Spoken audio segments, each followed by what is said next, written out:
It's crazy. Once again, if I was to write this, let's say 10 years ago, as a political thriller, it would go in the science fiction and this dystopian thriller aisle at the bookstore. No one would have believed it if I had written the exact same things that are going on in this country today and internationally and put that into a novel. It would have been unbelievable. The reviews on Amazon would say, can't believe any of this. This would never happen, that sort of thing. 1 star. But lo and behold, look what's going on.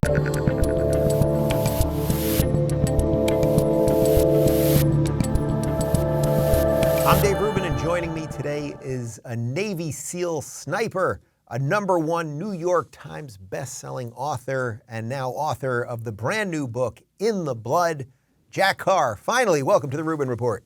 Thank you so much for having me on. Great to see you. I have wanted to have you on for quite some time. First off, I gotta say, I had to say #1 New York Times best-selling author, even though the New York Times left me off their bestseller list just weeks ago. But you got the #1 spot. It's still credit to you, so it sort of stabbed me a little bit. I'm kind of in the blood right now, but you deserve the credit, and I went ahead and did it anyway. Well, I sincerely appreciate that. And as we know, it's hard. The #1 and #2, maybe #3 slots on that list, it's hard for them to ignore. But they have some flexibility down there with those other ones. As an editorial, I think it was found, 30, 40, 50 years ago, whenever that was brought up to the courts. So they have a little flexibility there. But that's why the goal has to always be #1, so they can't ignore you. Exactly. Well, you did get #1. It says it right here. I just said to you before we started, the cover of this book is just awesome. The colors, it just freaking hits. You got a couple of them behind you. So first off, I just got to start with, your whole operation there. I'm feeling very stuffy right now. You are obviously, you are in your bunker somewhere safe. What's going on over there? This is true. Undisclosed location, but I like to be surrounded by things that mean a lot to me. The crossed Winkler tomahawks that are used in the book and that Amazon actually allowed us to use in the series and feature prominently with Chris Pratt that's coming out this summer. But probably like this one. This is Hemingway's typewriter right here. Wow. He wrote a movable feast on this. It went up for auction with a bunch of other Hemingway stuff in January, early February of 2020. So right before the COVID panic really hit, and a fan got it for me. And didn't want to be recognized, but knew I had this, just a fan of Hemingway, and thought that I would enjoy this and that I would appreciate it. And so they sent it to me with all the documentation and the whole thing. And yeah, it's crazy. So that inspires me as I write. Man, you've done something right in life when someone you don't know buys you Ernest Hemingway's typewriter. Crazy. Pretty solid. So for my audience that does not know you or only knows about you from your writing, et cetera, give me a little bit of the history, the Navy SEAL, all of that stuff, because you have pretty extraordinary history yourself. Well, I appreciate that. And I feel very fortunate in that I always knew I wanted to serve my country in uniform. Very early age. My grandfather served in World War II and didn't make it home. He was killed in the Pacific in May of 1945. But I grew up with the maps that they used to give aviators back then, which were silk, so that if they got wet, you could still use them and they didn't disintegrate like paper. Pictures of him and his squadron, his medals, his wings. He was a Marine aviator.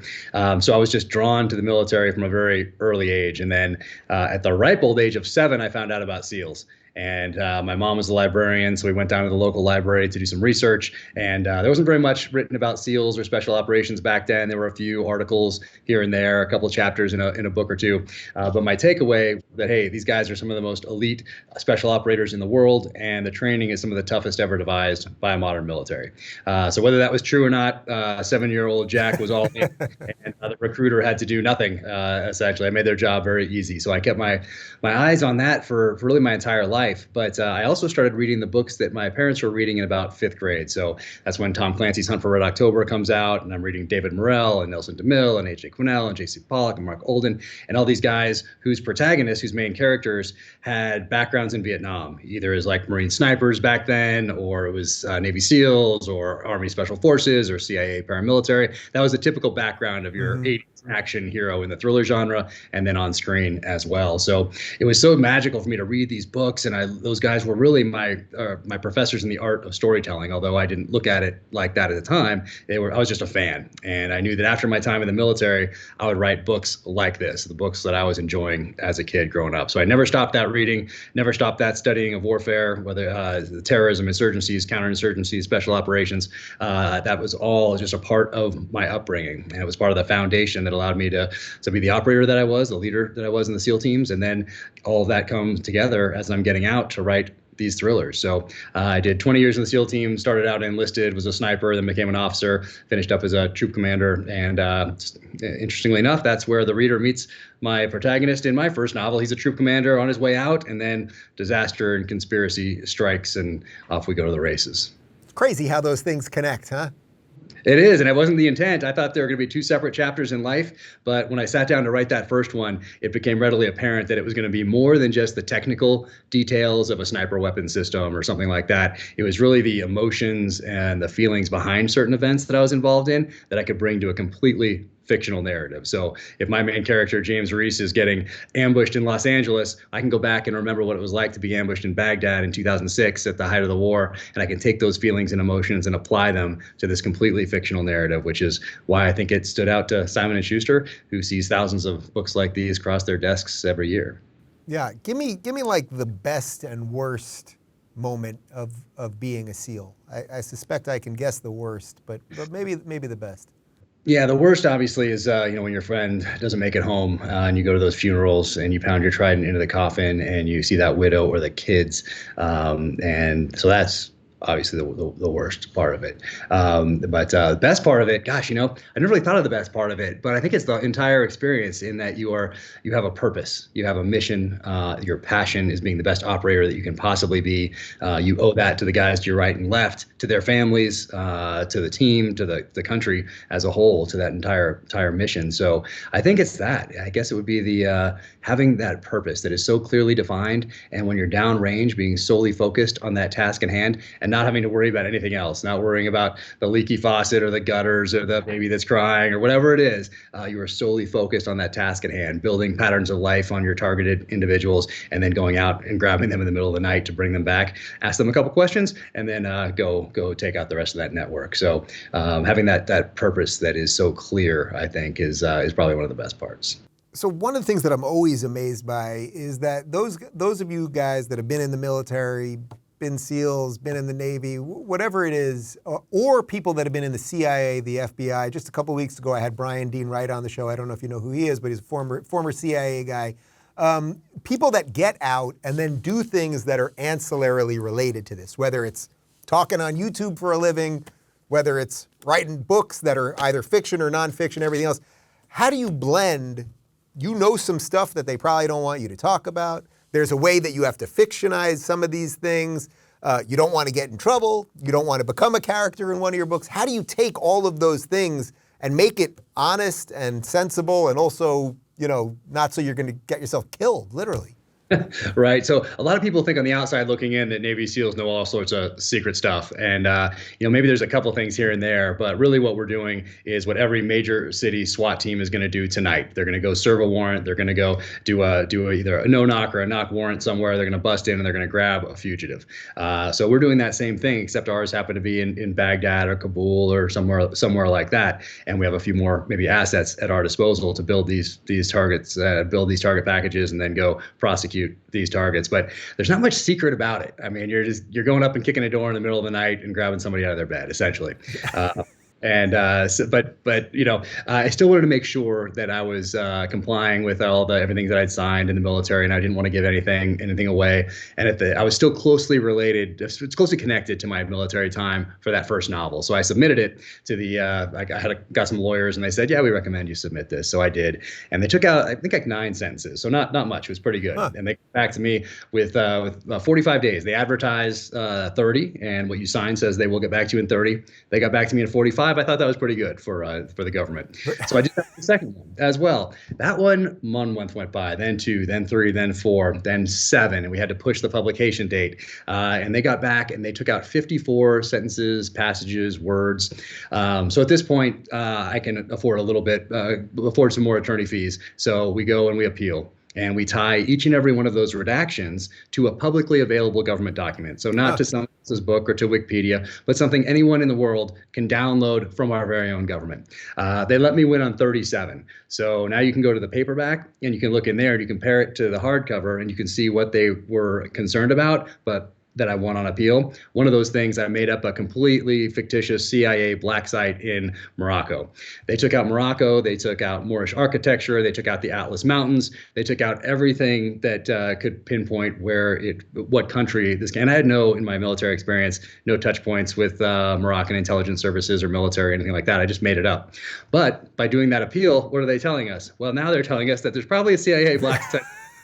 So if they'd done nothing, it would have been more beneficial to them than had they gone through this process. So I did that for the first 3 novels. The third one, when we appealed, they got back and said, "Hey, we're not going to let you appeal." And I took that as, quit bothering us, kid, with this fiction. We're not going to let you appeal. That's probably the best thing you can hear from the government in your shoes.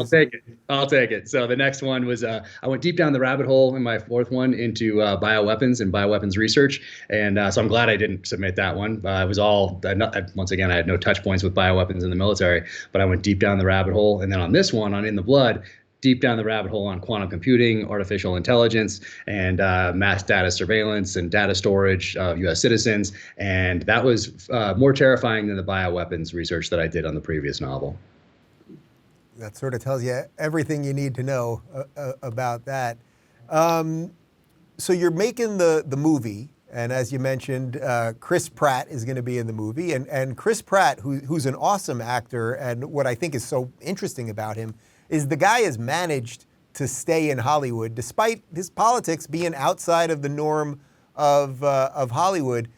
How involved were you in the casting and just the creation of the movie? Because obviously you writing a book, doing it in your little operation over there, or I don't know how, I can't say little, but your very cool operation over there is very different than when you hand your baby over to Hollywood, and Hollywood may not be so in line with perhaps some of the things in the book, perhaps the type of people that you want involved, et cetera, et cetera. Exactly. I didn't know what to expect going in. Just like I didn't know what to expect from Simon & Schuster going in. I thought, they might want to change everything and give me some, at least maybe hint that maybe I shouldn't be, do you really have to put this in there about the Second Amendment? Or does your character really have to think this way? They have never even hinted at me changing anything. I've had complete creative control, which is amazing. But when you option something, especially when it's before your first novel even hits shelves, you're not really getting from a position of strength. And so they have all the rights, can do whatever they want. And so when you're in that position, there's a lot of trust involved. And I was so lucky that I had Chris Pratt, Antoine Fuqua as the director, an incredible showrunner. And the 3 of us just got together in the beginning. And what was important to all of us was keeping that dark, gritty, violent, primal nature of the book, because that's really what resonated with people and broke it out from maybe others in the genre. But the way that Chris Pratt even found out about it before it hit shelves is interesting, in that I got a call from a SEAL buddy in November of 2017, so a few months before the book's going to come out. And first he asked if I remembered him, which I did, and then he asked if I remembered what I did for him in the SEAL teams, which I did not. And he said, "You're the only person that sat me down in your office, helped me through the transitioning out of the military, introduced me to people in the private sector. Nobody else did that. Always wanted to say thank you." And I said, "How's it going?" And he said, "Well, it's going great, but I heard you wrote a book." And I said, "Yeah, it's coming out in a few months. I can send you a galley copy. It's like a rough draft thing." And he said, "Yeah, I'd like that, but I'd like to give it to a friend of mine." And I said, "Who's that?" And he said, "Chris Pratt." And what was even more interesting about that is that as I was writing, I thought of Chris Pratt playing the main character. And I thought of Antoine Fuqua directing. And another SEAL buddy got it to Antoine Fuqua, who wanted it, and Chris and Antoine wanted it at the same time. So finally, Antoine called Chris and said, "Let's do this together." And now we're all executive producers on this thing. But it's credit to Amazon for the things that they could. They were concerned about a few things from the book, but really all that ended up being was concern. And once we talked about different scenes that we needed in there and wanted to have in there that the fans would want in there, they came down on the right side of it each and every time, as uncomfortable as it may have been for them. They sided with us, and it's all in there. So couldn't be happier with how that worked out. What do you make of the state of sort of what do you call the genre actually? You call it like military thriller, or like what are thriller, if you have to put it in something, it's a political thriller for the most part, but there's all sorts of thrillers out there. There's a lot of legal thrillers and medical thrillers and dystopian thrillers and all that stuff.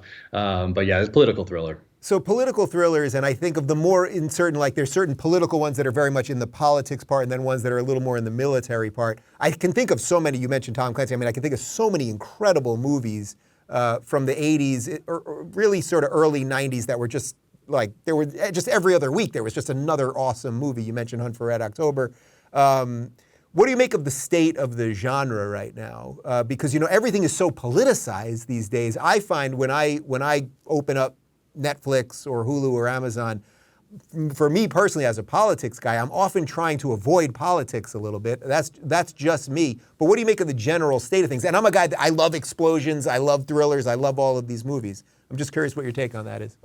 Yeah, it was something that I was concerned about going in, that other people that were involved in the project were concerned about as well, because as we all know, if you scrolled through any of the streaming platforms or gone to a movie recently, it seems like a lot of the movies are made for people in LA or New York and forget about everyone in between. So we really wanted to make sure we didn't forget about everybody in between.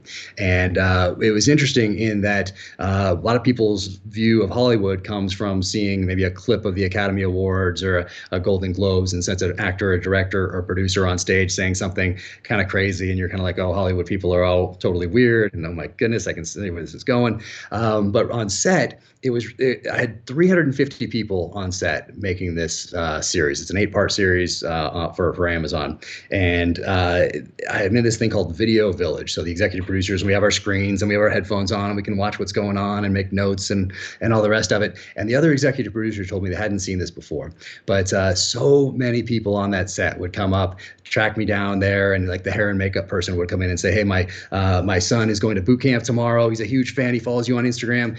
Would you sign a book? And I always had a big box of books there and would sign away. Or someone would come up and say, hey, my son's going on his first deployment. Can you sign this for him? And absolutely. And so we talk about guns. We talk about Land Cruisers. We talk about knives. We talk about hunting, and just normal people talk. And what was so extraordinary is that they're so good at their job, but also they just want to put food on their family's table. And these are just normal Americans that are working hard. And we had American flags up. All the Teamsters truck had their American flags flying, and it was a special set. And people made a point to tell me that they've been on hundreds of sets and they've never felt one that was as open and welcoming and encouraging and positive and just a cool and American as this one. And I thought that made me feel good anyway. I can tell you, as somebody that just fled Los Angeles after 8 years there were an awful lot of people that I knew that were in the biz that were waking up, you know, that were sort of lefties their whole life or were into a lot of the craziness. And suddenly they were going, wait a minute, I can't get a job because I'm a 60-something-year-old white guy, or I don't fit this diversity thing or something else, or the street that they live on was burning down and they suddenly got guns. I was one of those people in LA that didn't have guns before all this craziness. And then suddenly reality hits you in the face and you kind of change your view on things. Yeah, I got so many texts when COVID hit, and people were a little worried about, hey, is there going to be food on the shelf, or is somebody going to be there at the other end of when I call 911? And then, of course, when the summer of civil unrest hit us a few months later, the same thing. I was getting texts and phone calls and emails from people in California, in particular, asking about what gun should I get, and then them being surprised that they just can't run down and just get one. Just pay cash and walk out with one the same day, or why they couldn't get ammunition sent to their house in Los Angeles. These things were a shock to a lot of people who just, from what you think in the news, is that, oh yeah, anybody can just walk in, you walk out with, you know, some fully automatic boom boom and stacks of ammo and all that stuff. Yet they've been voting people into office there for so long that they don't have those rights anymore. They've outsourced those to a government that is surrounded, whose leaders are surrounded by taxpayer-funded security when they're trying to take your rights away. And we see that, of course, all across the country now. But California, Chicago, of course, a couple other places, New York, stand out from the crowd in that regard. So I did get a lot of phone calls like that, and there were a lot of shocked people that they couldn't just go in and get any firearm that they wanted. You are preaching my language, brother. Actually, I can't say who it is out loud, but when all hell was breaking loose in LA, I happened to say on the show one day, I'm thinking about getting guns for the first time. And I got a call from a major Hollywood sitcom star, a woman who would never want me to say her name on air. And she said, hey, if you need guns, let me know. And she ended up connecting me with people. And that's how I was able to get guns. Because, yeah, you're right. You couldn't get ammo either in LA because because so many people were flipping on all of this stuff. Do you feel a certain sorry, go ahead. No, I said you couldn't even order it. You can't even order it and get it delivered in Los Angeles. It's I think that's just a county thing, but anyway, yeah, they make it extremely difficult. In the military, it would be like motorcycles on base. So they didn't want you to ride a motorcycle on base. So first they did, okay, you have to take this course. Okay, so you have to take like 3 days to take this course. So okay, you got to take this course. You have to do like you do it every year, and then you have to have gloves. You have to have shoes that cover your ankle. You have to have long sleeves, helmet, reflector vest. They started adding all these administrative requirements. And finally, it's like, okay, you win. Like, I'm exhausted. This whole year is going to be trying to figure out how to ride my motorcycle onto base here. You're fine. You've got it. So that's kind of what what governments do to try to make it. If we're not making guns illegal. Well, you're making them administratively impossible to get, like you've done with concealed carry permits in a lot of states. That's actually a perfect segue to what I wanted to get to next, relative to just generally what's going on with the military. What do you make of the state of the military at the moment, and the state of the way that it seems politics has really infected the military, at least in the last, say, 5, 10 years, that it didn't seem it did before, or maybe we didn't know about it before? Yeah, so obviously politics has been creeping into all aspects of our culture for a long time. People like to point to Hollywood, but hey, look at there's Wall Street, more and more into sports. I mean, almost every education, of course, but really every aspect of society. We thought the military was immune from that, and we found out over the last couple of years that it is most certainly not. And really, not even talking about that, the wokeness in the military, or anything like that. We can just go and look at 20 years of our experience in Iraq and Afghanistan, and how none of our senior military leaders have been held accountable for the decisions that they made. And we can go back and look at each and every one of these guys with stars on their shoulders, sitting in front of Congress, saying the exact same things year after year. You can take the year off there, and it's a different person, but the audio will be exactly the same. Meeting our milestones. The Afghan National Army is getting closer to being able to stand up on their own.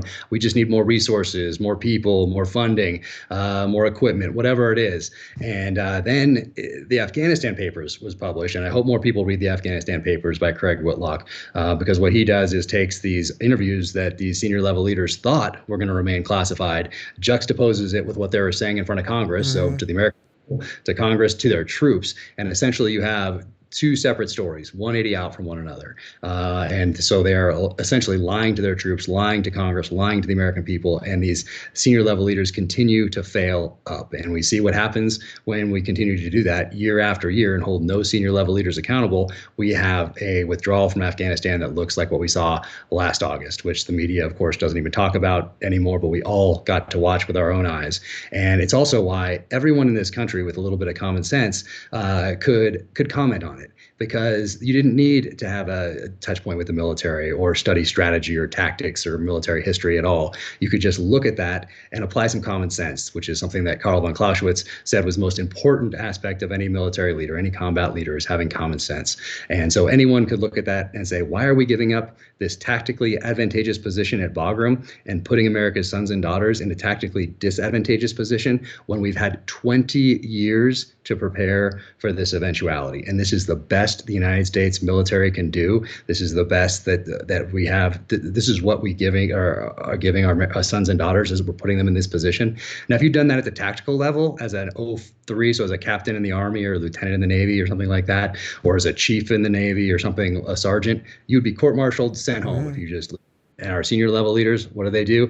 All those people are still in those positions. If they've retired, they're on the board at Raytheon or General Dynamics or something like that. So when we look at lobbyists and politicians and think tanks and that military industrial complex, that's a real thing. That's an animal. And when it's not held to check and no one's held accountable, you get things like the disastrous withdrawal from Afghanistan, essentially rushing to our death after 20 years of being able to prepare and plan for that eventuality. It's inexcusable. So I don't know if you know this about me, but every August I go off the grid for a month. No phone, no news, no communication with the outside world. I literally disappear for a month. So the August, this past August, obviously, was the Afghanistan withdrawal. So I did not know that until September 1st. I come back and I have a guest host. It was Adam Carolla this past year, who kind of caught me up to speed on everything. So I was seeing all those videos, 2 weeks later, all in real time for the first time in front of my audience. And what I said to Adam watching them in real time was, this, from what I could tell, just seeing it all right in front of me, right at that moment, all at once, that this could not have been worse, that if you had intentionally tried to bungle something at the highest level, that's pretty much what it would have looked like. Do you think that's a fair estimation? I mean, 20 years from now, when we look back on this thing, what do you think the post-mortem is going to look like? Well, if it's honest, it's going to be exactly what you just said right there. You could not have bungled this worse had you actually been trying. And once again, it's that accountability piece. But what we had 20 years of our own experience to look back on, to take lessons from, to apply going forward as wisdom. We didn't even have to go back to the Soviets. I mean, we should have earlier on gone back to 79 to 89, the Soviet experience in Afghanistan. We didn't have to go back to the 3 British incursions in the 1800s, early 1900s. Certainly didn't have to go back to Alexander the Great, Genghis Khan, although we could have, and we could have taken lessons from all of those things and applied them to our present situation as wisdom. Yet we did not. We think of things in terms of 4-year election cycles, 8-year election cycles for the real deep thinkers among us. But what we neglect to do is go back in the pages of history, take those lessons, and apply them going forward. And that's obviously to the detriment of our sons and daughters who are out there on the front line. And we saw in Afghanistan, 13 lost their lives, to say nothing of those who lost arms and legs and can't walk anymore, and are dealing with the post-traumatic stress or traumatic brain injury from a position that they were put in by our senior level leaders. Is it crazy to you how quickly we just move off things like that? I mean, as you said, it was the longest war in American history. We were there for 20 years. It was very unclear to a lot of people sort of why we were there and how it was connected to 9/11 and all of that stuff. But that basically, we had 2 or 3 weeks of sort of news cycle and outrage. And now it's completely not talked about. And, we've got this situation in Ukraine right now. And it's like, do our allies trust us? Does anyone believe what we're doing? Do we have the right people in charge? Any of that? Yeah, no, those are valid questions, and as it pertains to what's going on in Afghanistan vis-a-vis, or in Ukraine vis-a-vis Russia, once again, we had a lot of data in which to look at and predict what was going to happen. In my second novel, True Believer, I actually use a false flag operation. It came out in 2019, but I used a false flag operation to instigate a Russian invasion of Ukraine, and I got that just by studying the situation at the time. So I was writing that in 2016, 2017, editing it in 2018, so it could come out in 2019. But that research should have shown anybody that, hey, this is essentially inevitable, because the Russian population is in a steep decline and has been since the end of the Cold War. And they are a couple generations away from there being no ethnic Russians. And they're certainly very close to not being able to field an army in the numbers that they have been able to in the past. And at the time, it was about 2022. There's actually a book called The Accidental Superpower by Peter Zihan, where it looks at geography and demographics as far as world history and superpowers and how that has played in. And 2022 was about the last year that Russia had before they would not be able to field an army capable of invading Ukraine, because they need those ethnic Russians. And Ukraine has the largest population of ethnic Russians in the world outside of Russia. So these things were predictable. And then, of course, we can go back to World War I, World War II, end of the Cold War, promises made. We rarely put ourselves in our enemy's shoes and red game things from that position, red sell things from that position. But we should do that more often, because we'd make wiser decisions. What do you think the role of the American military should be at this point? It seems like it really has sort of changed, or it seemed like it was changing, at least, under Trump. There was a lot of peace. There was a lot of like, oh, if we mess with this guy, we don't know what he's going to do. You remember he dropped that mother of all bombs in Iraq. Nobody understood why. And it was like, well, it got pretty quiet there pretty quick. And now we're in this Ukraine situation. What do you think the general role of America worldwide should be? Well, it should be one of respect and fear that goes along with that, because that military is really it's like the Second Amendment to the First Amendment. The military backs up everything that we say and that we do.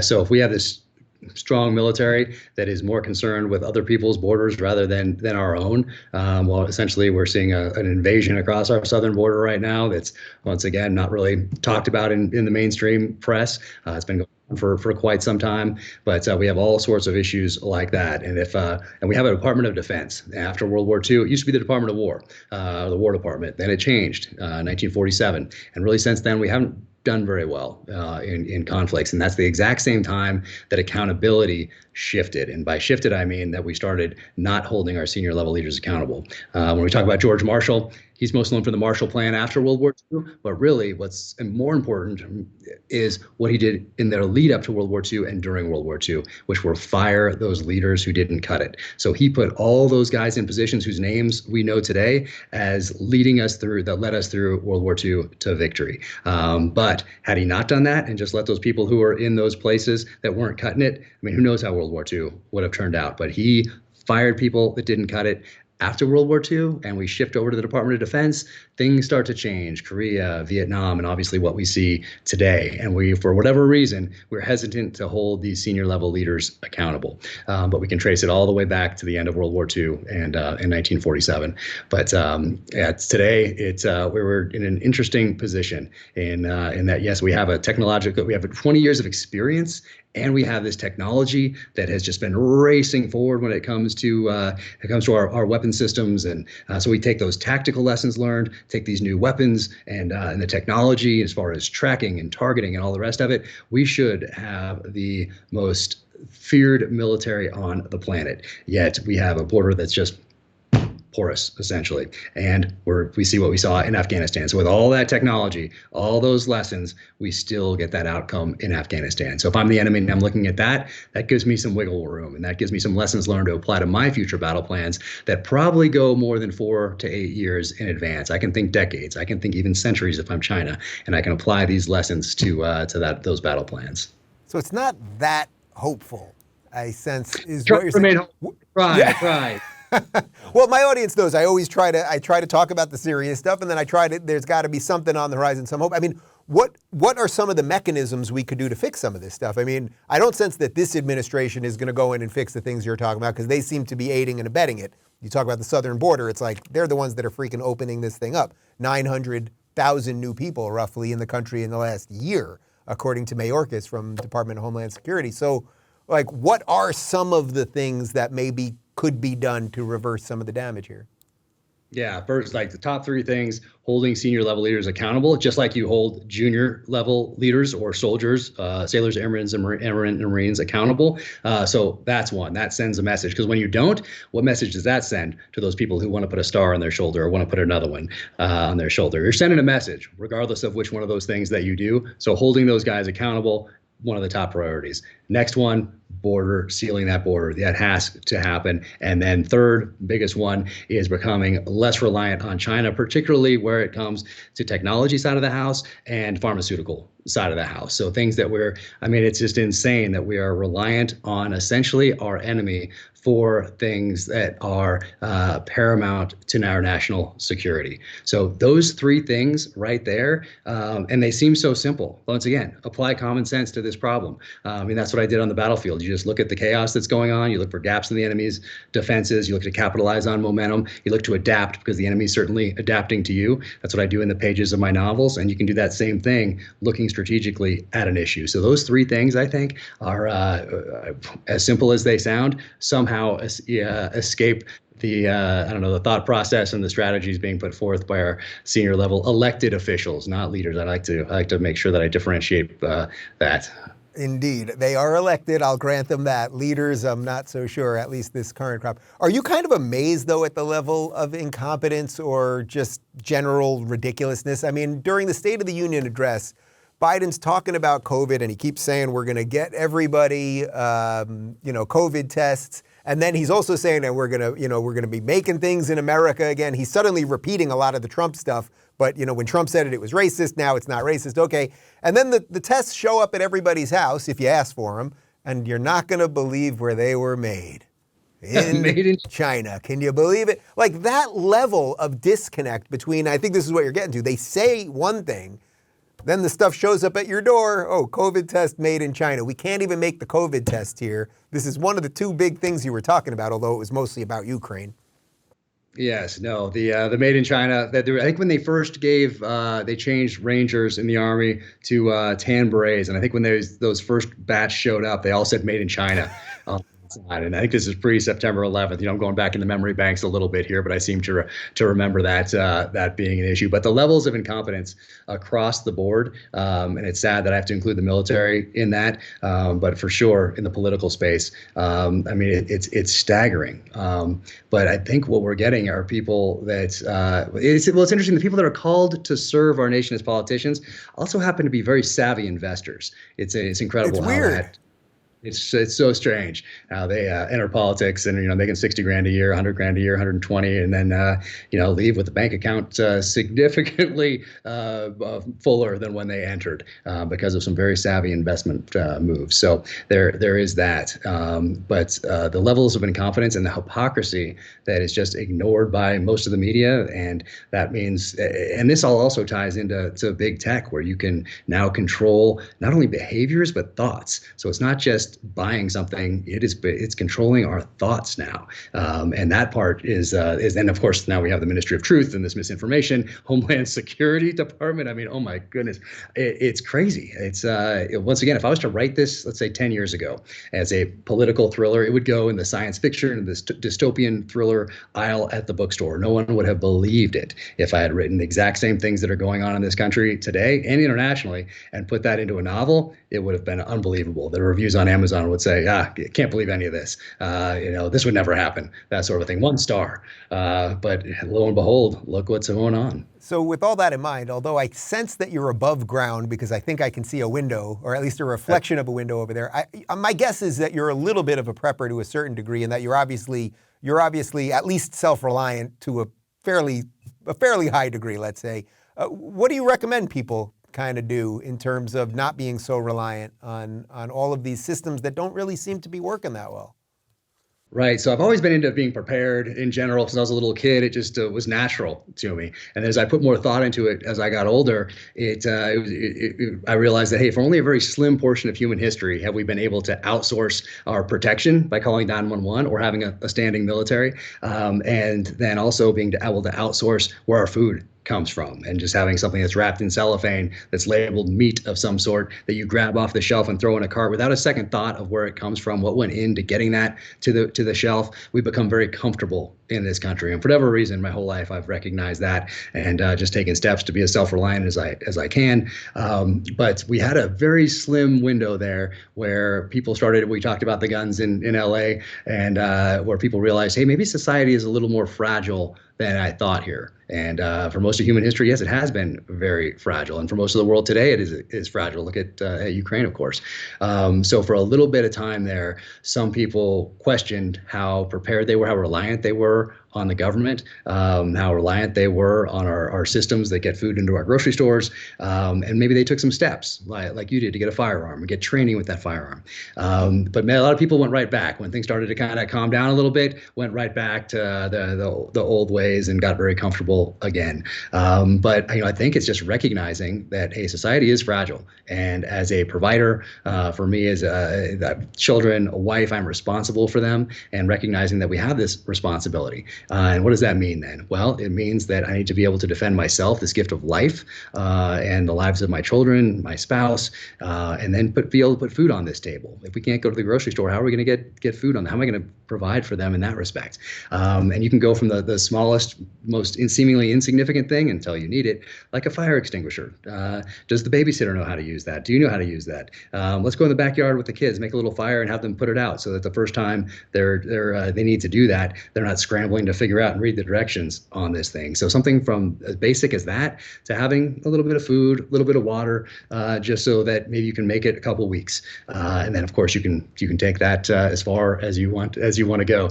And so we're fairly prepared here, if that if that makes sense. But it seems like a very natural thing to do, is just to be prepared to protect that gift of life. And once again, if you were dropped into this country or into this planet, let's say, and were suddenly attacked by someone, you wouldn't need a document. You wouldn't need someone to tell you that you need to protect this gift of life. You would just do it because it is natural. That's a natural thing and a natural right. So for some reason, over the years, we've lost touch with how important those things are and gotten soft. And I think that will eventually. I hate to be a downer. No, you're giving me a lot. Well, first off, you're very much speaking to the way I've tried to live over the last couple of years, because I felt that I was too reliant on the entire thing, which then I got guns. I started doing gardening. We had backyard chickens in LA. We're going to get them here in Florida too. I want to know, I started learning how to do just a little bit more stuff. I love doing house projects now and knowing how to do a little electrical stuff and knowing how to do things, because you're right. Like we all became reliant on things that, man, they can go away pretty quickly. So I got one more for you that I think ties this all together. And so it won't be so depressing, but I don't think it has been, which is, so for a guy that writes about some pretty serious stuff, and we've talked about some pretty serious stuff, and that our systems don't seem to be working as we wished, either domestically or internationally and everything else. Are you hopeful, and what do you see as the course correction for all this? I mean, beyond just, okay, we can maybe fire some people, elect better people, but what do you see as, if you see a real course correction to get us to that better place? Gosh, we were trying to stay positive, and the course correction, as horrible as it is, I think it's going to be pushed upon us by some sort of a seismic shift, a seismic event, something like that forces that hand. Because so you think it's a rock bottom first?